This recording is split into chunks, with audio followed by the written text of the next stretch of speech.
प्रकार आहे उन्हाळी पापड लगेच विरघळतील असे पापड करणार आहे। तर बघा त्यासाठी ना काय करायचं आहे, आता हे घेतलं आहे मिक्स डाळीचं पीठ। इथं आहे ना उडीद डाळ घेतली 2 किलो, 1 किलो मुगाची डाळ घेतली, त्यानंतर पीठ करून घेतलं।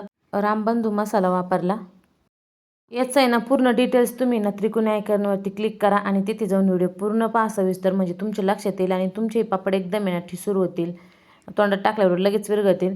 तर इथं पीठ मळलं आणि पीठ आहे ना जेवढं जास्त भिजेल ना तेवढे चांगले पापड येते। आणि हे पीठ आहे ना मळताना ना एक काळजी घ्यायची, जे पीठ आहे ना ते एकदम घट्ट मळायचं आहे। जेवढं तुम्ही पीठ घट्ट मळलं ना तेवढे पापड तुमचे ठिसूर होणार आहे आणि पापडाला ना जास्त पांढरं जे पीठ असतं ना कोरडं ते पीठ जास्त लागत नाही। आणि आता पीठ जेवढं ठेसलं तेवढे पण पापड चांगले येणार। लाट्या केल्या आणि त्यानंतर लाटायला घेतले। मस्त पापड लाटून आहे ना वाळत घालायचे, वाळत म्हणजे सावलीमध्ये वाळत घालायचे आणि दुसऱ्या दिवशी कवळवून दाखवायचे आणि एकावर एक पापड टाकायचे, म्हणजे जेणेकरून आपल्या पापडाचे तोंड जे आहे ना ते वरती होत नाही। आणि पापड बघू शकतो मी तर पिवळे धम्मक असे पापड तयार झाले, तळले तर दुप्पट काय 4 पट फुलले। तर लाईक शेअर सबस्क्राईब करा व्हिडिओला। भेटूया नेक्स्ट व्हिडिओमध्ये।